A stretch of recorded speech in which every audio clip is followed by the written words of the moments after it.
All right, I would consider us a year two flower farm, because last year what happened was we started a whole bunch of flowers and we did our son and daughter-in-law's wedding, and then we had a whole bunch of all these flowers left over, and then we started selling in our farm stand right there. So anyways, and then this year, as you can see behind me, we've started all these flowers. So we're hoping to sell more and do more. But right now it's fall and we have a lot to do in the garden. So we've got all these fall chores. So that's what the video is about, all the fall chores that we're doing to get ready for spring. We are hoping to save this row of eucalyptus. By save, I mean overwinter. Eucalyptus obviously is from Australia, so it likes warmer climates. What we're going to do is cut down the eucalyptus to about 12 inches. They're more like trees, so Bob's going to cut the thick branches, and then I am going to cut the smaller branches off the thick branches and bundle those together and dry those. And then we're going to, down here at the base, we're going to mulch that really well, and then we'll hoop and cover them, and hopefully they will survive. And then when we uncover them, then they will start growing again in the spring, and we'll have lots of eucalyptus again. Fingers crossed. Okay.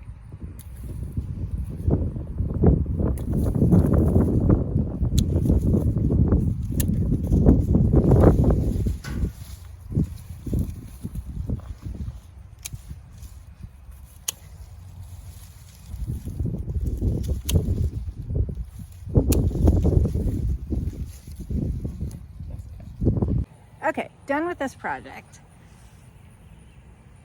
And I got all the eucalyptus bunched up right here. 1, 2, 3. Okay, hard to count this way, but these are all the bunches of eucalyptus from all that we cut down over there. Toby's trying to say hello to a dog walking down the street. So let me turn you around. Here we go. So let's count. 1, 2, 3, 4, 5, 6, 7, 8, 9, 10, 11. Oh my gosh, I already lost count. Okay, whatever. Here they all are. All right, so I got 14 of the big bunches and 9 of the little bunches. I'm a little bit obsessed, so I couldn't just throw the little stems as I was cutting away. So I did bunch kind of the smaller ones together and the bigger ones together. And then I have silver drop bunched together, and I forgot the other kind. I forgot the name of the other kind, but it's a little bit different than the silver drop, and it actually has a stronger scent, but the leaves are smaller and has a little bit more oil to it. So anyway, so I bunched all that together. Now I just have to let it dry. It dries pretty quick. But on to the next fall cleanup. All right, here's our dahlia patch for this year. And literally we have had a love-hate relationship with dahlias. Started out loving them, and then lately we were hating them and swore we weren't going to do them again because they weren't looking good. Maybe we planted them too close together. We didn't support them correctly. So a lot of that was on us, as you can see here. And trying to support them after the fact is never fun. But then also we put them in bouquets and they just don't last very long. And even though they're beautiful flowers, we swore we were going to do them anymore. But now we've kind of changed back because, again, they do look beautiful in bouquets. But we've also kind of figured out that these ball type like this last a lot longer than something like this that the bumblebee is enjoying. So what we decided to do is we're going to mark and make sure we save the ones especially the ball type that we like mainly. These others we may dig up and plant somewhere else. We're still going to keep them, but we'll probably plant them somewhere else. So what I'm doing right now is I'm getting little flags I made up and making sure before we cut this last cutting, because it's going to freeze here in a few days, make sure we remember which one are the ball type, which ones are the ones we like, so that we can keep those, and then we'll dig up the others and plant them somewhere else. So that's kind of what I'm doing now. Filming this, it's the 28th of October, and yet we have yet to have any frost. Last year we got hit with a pretty good frost and freeze around the 18th, I think it was, of October, and we weren't quite ready for that. I was preparing that day, trying to get everything covered and all of that. So I swore I wasn't going to do that again. And I have been carefully watching the weather, so I know I've had some time to get this ready. But now we're supposed to have frost and freeze in about 2 days, I think on Tuesday. So I'm trying to finalize getting the cool flowers ready for that, which are these 3 beds here. I've got all my hoops up. I make these out of conduit that I bend. So I've got all those ready. I've got frost cloth that we've ordered. I've got 2 rolls that have come in. Each of those are 250 foot each, 12 foot wide. So I'm getting ready to kind of cut those and get those ready for each of these individual rows, and I'll mark those for each row, because even though the whole row is the same length, like at the end of this row we have strawberries, so I'm not going to cover those. Here we have some stuff that doesn't have to be covered. So we do have different lengths here, and I'll mark them for each row, have them ready to roll out. We got sandbags we got to get done. We have some already, but we bought some more. Got to get those filled. And that's pretty much it. We got some in the lower garden to cover as well.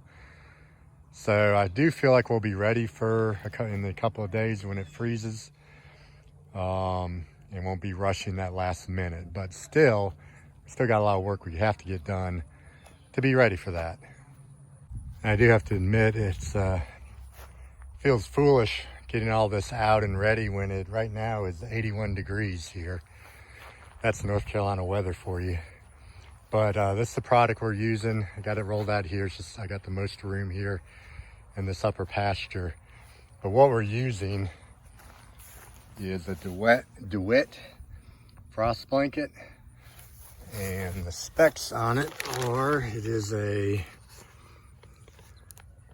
12 foot by 250 foot, 1.5 ounce. And it is, I mean, it's probably a little heavier than we want it to be. But we tried the Agribon, I think it was 19 or 13, I can't remember. I think it's 19. And that stuff, it just tore up. It just tore up way too easy. It was too thin. This stuff, I got this first at least 2 years ago, and I still am using that same cloth for different areas. And so it's hard to tear. It lasts, it holds up really well. Still lets the light and water through. Again, it's probably heavier than we need, but it seems to work good. So I've got my 48 feet measured out here. I'm going to give that a cut. And I'm going to just test fit it up there on the garden on that row, just to make sure I'm thinking right before I cut more.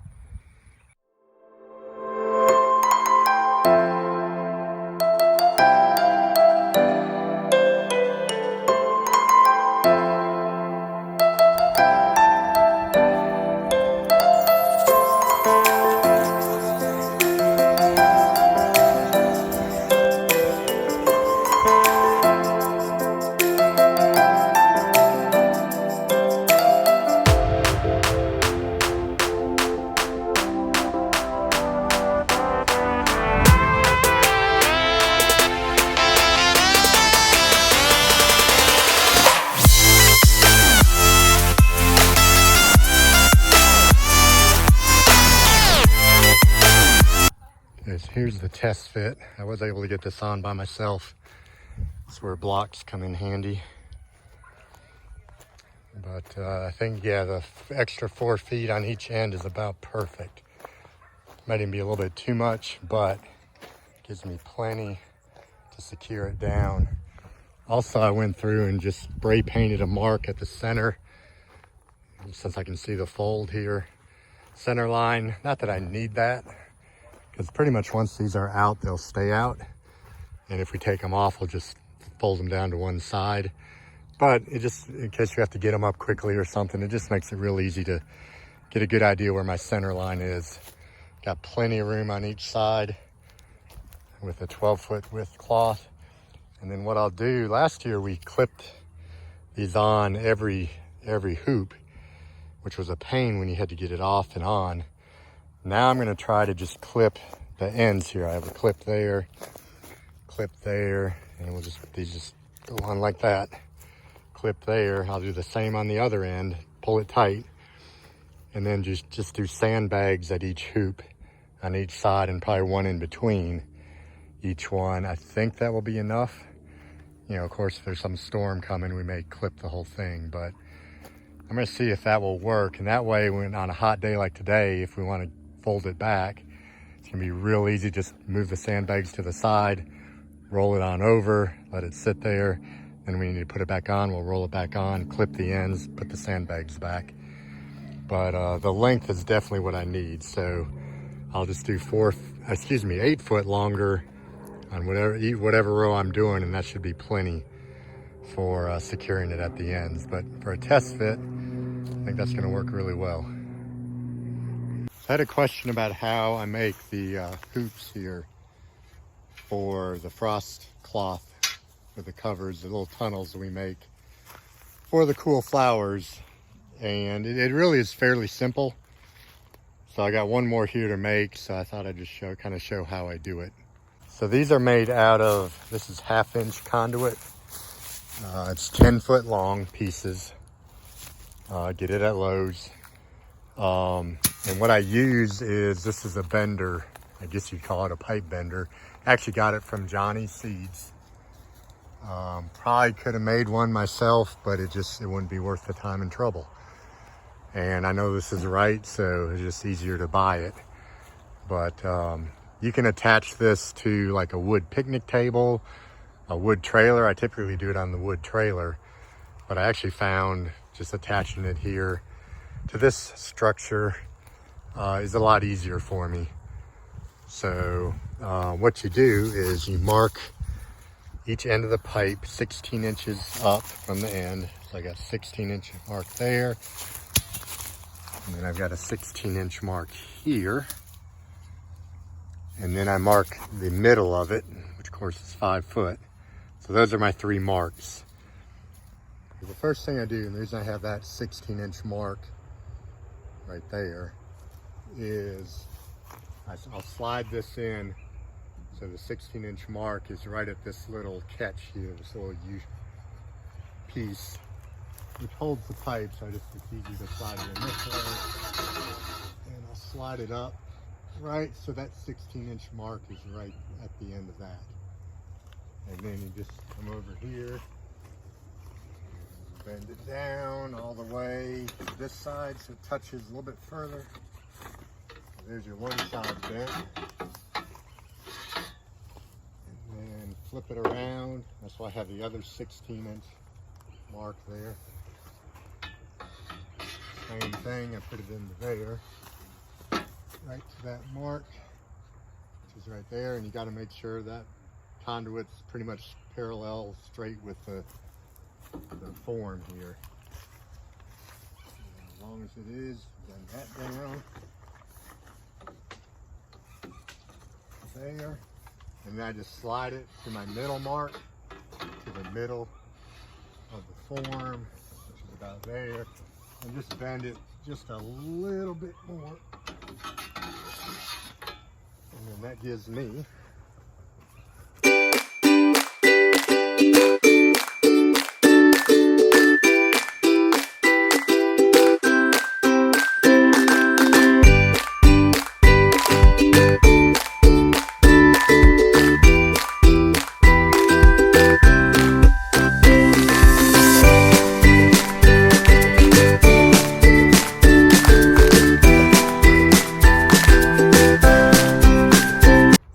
it is time. It is time to get things bundled up for the first freeze of 23.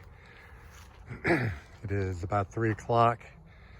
It's about 50 degrees right now. It's not gonna get any warmer, and haven't seen the sun all day. The reason I waited this long is it was supposed to rain today. So I was gonna let it rain, get a good rain on all these seedlings, and then cover them up. Well, it hadn't rained a drop, and it's not going to at this point. So it's time to get things covered up. I gotta do it by myself. Shauna's working. So I gotta get everything out here. It's not too windy, there's a little breeze. I gotta get everything out here, get it rolled out, get it set up, sandbag put around it and all that. Upper garden and lower garden. And finish up the plastic on the hoop house.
Well, even though I feel I was pretty prepared for this, it still took a good 3 hours for me to cover everything, upper garden and lower garden. But I did get everything covered at least. I'm very short on sandbags, which I knew I was to a certain degree, but I used every single sandbag that we had done from last year, and plus every single brick that we have laying around this place to try to seal these down as best as I can. I still have to do this end, but I mean it's covered, so it's not like we're gonna have a huge wind tonight. I do have more sandbags and sand to make up more sandbags, or bags and sand. So I'll do that tonight or in the morning. But here's the upper garden, all 3 rows covered. Here's the lower garden, all 3 rows covered here. I had to use clips for most of these because, again, I don't have enough sandbags. So, which I don't love using the clips, but they'll do for now. But this is the one direct seed bed right here. The other direct seed bed is this one right here. And then this is the eucalyptus bed. So I did get everything in. Everything's covered, so that's the important thing. I can work on getting the correct sealing down here and all of that before there be more brick or sandbags or whatever. But it will do for tonight. Dogs are happy. I do like, again, that I painted the middle line of these. It made it so much easier to put these up and unfold them. So I think that was a very good idea. So we're ready for the freeze.